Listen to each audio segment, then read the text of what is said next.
So what's happening now this week, we are joined by Tir Dhondy, the journalist and documentary filmmaker.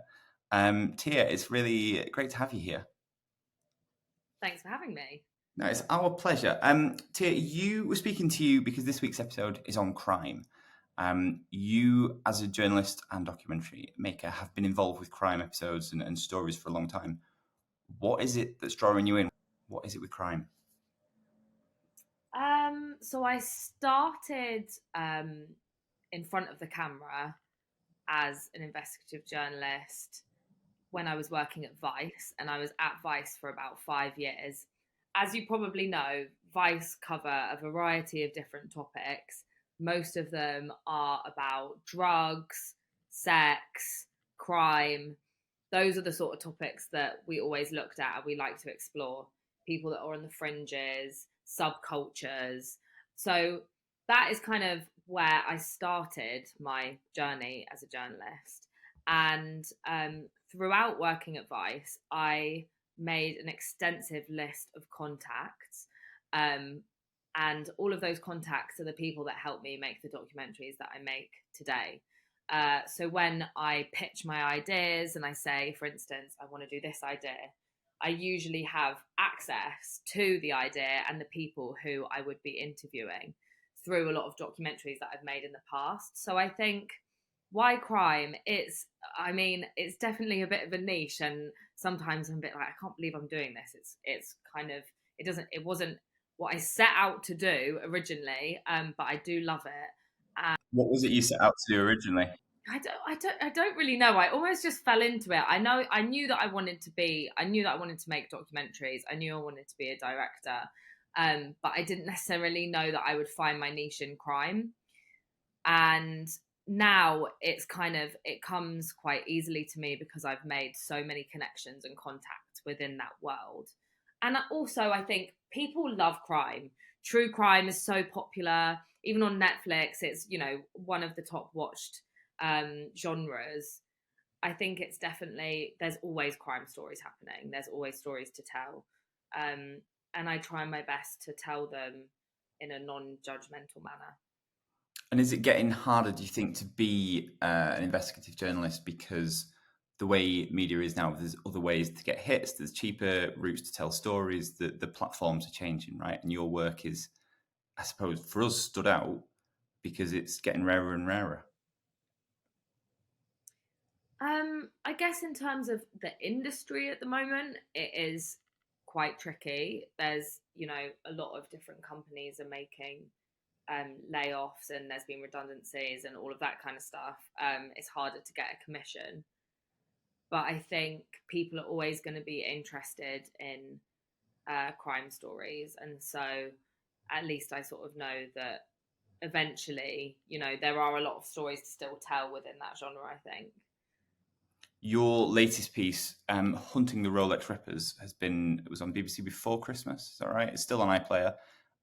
It is an amazing piece of work. It's really interesting. You go with the gangs that are, it's in the title, right? Ripping Rolexes, taking expensive watches, following people and taking that.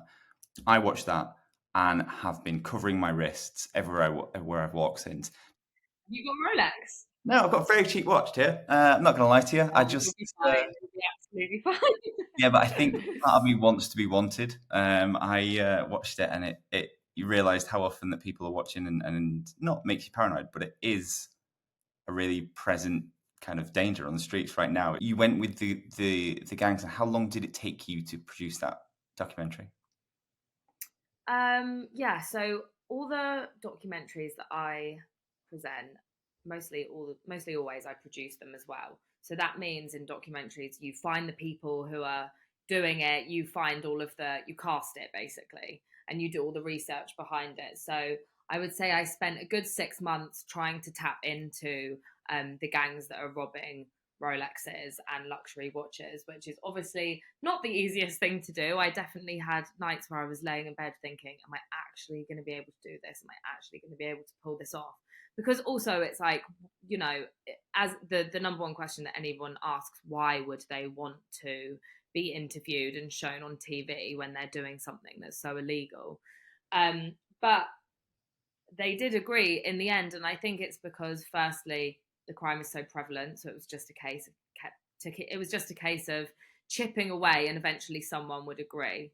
And also, I have built up, as I said, an extensive list of contacts within that sort of underworld, and they trust me, and they thought that they could speak to me. I mean, look, I'm going to assume that some people said no, and that there was people who weren't willing to speak. What do you think made the Of course. people who were willing to speak interested and willing to put themselves out there? Yeah, so I think that they were willing to tell the story because of a sense of bravado, definitely. I think a lot of them want to show off. And I think that it is a way, because obviously all of these people are quite underground. It's a way of them, yeah, telling their story, um, which otherwise wouldn't be heard. And you were a platform to do that. So the interesting, I guess, angle is, what is it that made you trustworthy? What is it that made them go, she's the one I'm willing to speak to? I mean, it is kind of hard. I had, so for instance, I don't know why in particular they wanted to speak to me. And as I said before, I do try and ask hard hitting questions in terms of, you know, speaking about the victims and the impact that it has on them. Um, but for instance, there was a 16-year-old boy, the boy who robbed Alid Jones. He actually reached out to me on Instagram and he contacted me. So that wasn't even me reaching out to him. And yeah, I think it was more just they'd seen my work on Vice. I think with journalists, most of the time you need to be quite neutral. Some people aren't as neutral. I try and always be as neutral as possible. I think people speak for themselves. Obviously, if you're a criminal and you're in a gang, people are going to watch it and think what you're doing is bad. And if you're a victim, people are going to watch it and feel sympathy and empathy towards you. So I think sometimes you don't really need a journalist to be there telling people off, or that kind of thing, but you do need the journalist to ask the challenging questions. You need them to go, well, why are you doing this? Don't you understand the impact that it can have on people? But yeah, in a neutral manner, I think. And when they were talking about those impacts, there was, some really human conversations in there about regret and about mentoring and people kind of the situation they're in. How did you feel as a journalist towards those people that you knew were committing crimes? And I think you used the word traumatizing, like they were doing things that are quite difficult to sit with, quite uneasy. Yeah, I mean, in the documentary, we learned that firstly, the gangs, they're getting younger. So some of them start when they're as young as 11, 12, which is so young. And we also learned that they're getting increasingly violent. They carry machetes with them, swords, knives, and some of them are, 13 inches long. And so we learned that they're getting more violent, they're younger, and of course, for a victim, if someone approaches you on the street with a sword or a knife, and says, "Can I have your watch?" That is going to be a very traumatic incident for you. You're probably going to remember it for the rest of your life. Some of them suffer with PTSD after it. The one thing that I noticed, which I found quite interesting, was the gangs that I spoke with. From their perspective, they are exposed to violence at a really young age. To them, they see knives all the time. They've seen people be stabbed on the street before. They see violence, they see blood, they see all of that. And so when someone pulls out a knife to them, they think that's just another day in our lives. Whereas what they don't understand is, from people that aren't from deprived areas, for people that have Rolexes, for instance, if someone pulls out a knife on them, that's going to be probably one of the most traumatic incidences that's ever happened to them. And I think there is just a complete different, it's to do with their outlook. I think for them, pulling a knife isn't that drastic, whereas they don't understand that for someone who hasn't grown up where they've grown up, pulling a knife out on them is going to scare them for life. How did it feel for you? Because there's a section, I mean, spoiler alert, there's a bit in the documentary that there's weapons, there's guns, there's knives that are very visible and present. How was it for you to be in that situation? I mean, it's definitely it is scary, and you kind of always have to think about the worst possible case scenario. So with the 16-year-old, he had a machete on him. We were in a confined space in a car, so it's just, you have to think, okay, let's get the interview done as quickly as possible. At the end of the film, one of our main contributors brought a gun with him, and that was the first time I've ever seen a gun up close in real life. So obviously, it was a bit unnerving, but you just have to think, you know, what the get out situation is and all of that kind of stuff. So yeah, I mean, in answer to your question, it was scary at times. I'm not sure what I expected you to say there, Tia. You got to go, yeah, it was great. I loved it. That would have been a real Yeah. for your psyche. But there was, I think it was M in the documentary who pulled out the gun, and I think he said the words, "I feel more comfortable now," because he was in a situation where he felt vulnerable in having that. How much, like, what role do you think the weapons play in confidence and security of those people? Because they've grown up with them and they're very used to them. Yeah, I think they play a massive part in self defense. We're obviously seeing what's going on at the moment with, you know, knife crime, the prevalence of it, these zombie knives. Idris Elba is campaigning to have them banned. Um, but I work a lot with these young kids, and they are young kids. Some of them are below 16, and I know that a lot of them carry knives because if they don't, they can't protect themselves. It's a bit of a vicious cycle, and that definitely does have a part to play in the reason as to why these kids are carrying knives. Well, you mentioned that it's getting younger, and there's a vulnerability there, isn't there? Like, it makes sense that that cycle's continuing. If there's younger and kind of proving themselves and feeling vulnerable, then there's weaponry involved to bridge the gap, Yeah. I guess. And if everyone in your area is doing it and you know people that have been stabbed, I think it must be quite hard for them to. Uh, it's just a cycle. It is a vicious cycle, and there's so many amazing people who are helping to try and stop this. There's a guy called Farron who takes, I'm not sure if you've seen him, but he goes out onto the streets and he takes knives off the boys and gives them vouchers in return to different clothing stores or companies. It's just thinking outside the box in terms of ways to tackle it, and it's so hard. Nobody, I think, a lot of people don't know. Banning zombie knives is probably the first thing, because I don't know if you know, but you can order, up until recently, I tried to research it the other day, but up until recently you could just purchase a zombie knife on Amazon and it would arrive the next day.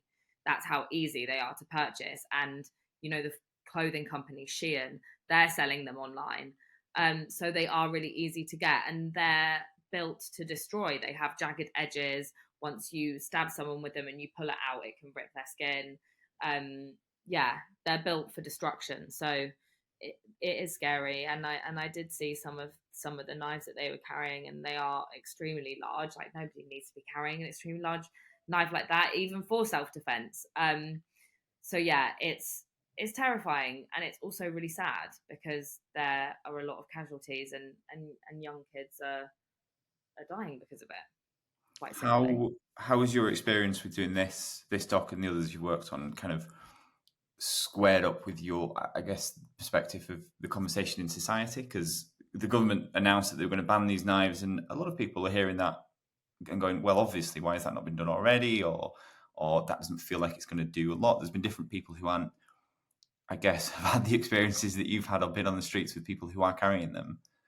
Do you think the Yeah, conversation in society, media, politics is actually relevant right now?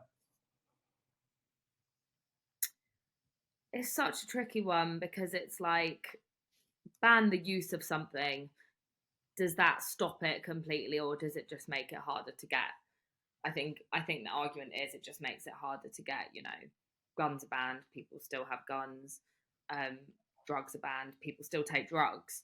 However, it just means that it's less easily accessible, which is obviously always going to be a good thing for it to be less easily accessible. I think it will help, as it would help, yeah. But I think that it's a wider problem. It's about deprivation. It's about finding the problem is so much wider than just kids with violence. The problem is about, deprivation and poverty, isn't it, really? I think so, but I'm not going to ask you the question of how do we solve knife crime, Tir, because that feels like a big. I don't know that I don't know the answer to how to solve knife crime either. But I think banning zombie knives and these really scary kind of long swords with jagged edges can't be a bad thing. Feels like a probably a good place to go next, doesn't it? Where does social media fit in with crime from your experience? I think it plays actually a massive role. I think all the kids, as you know, are on TikTok, Instagram, and stuff. I think um, a lot of gangs flex on different social media platforms. When I'm researching different topics, I always look for the social media angle because I think that it does have a role to play. For instance, car theft that I'm looking at the moment. There's so many kind of videos of young people joyriding around. When I look at knife crime as well, that's obviously sadly recorded quite a lot. Shoplifting, there was that massive splurge in shoplifting where young people were going out in Oxford Street and joining up all together and then ransacking the shops. That's recorded. I think social media does have a part to play. Some people are influenced when they watch things and they see things and they think, okay, I can do that. Is it the main reason why people commit crime? Probably not. Definitely not. My last question would be: is there anything that you really want to tell the story of next? You've done a couple of crime docs now. You've done some really interesting, varied work. Like, is there anything that in that you've gone, God, I wish I could do a documentary on that? Where would you like to be next? Yeah, there's definitely a few topics that I'm looking at, but without giving my ideas away to the rest of the world. I'm looking into kind of.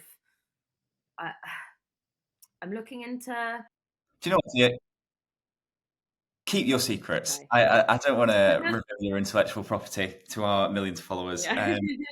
You are fine. Look, thank you so much for talking to us today. Really appreciate it. It's been so interesting. Hunting the Rolex Rippers is still out on BBC iPlayer.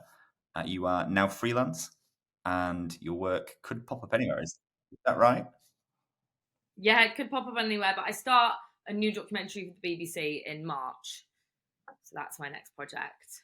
Okay. Well, that's what's coming next. Great. Tir Dhondy, thank you so much. Thank you.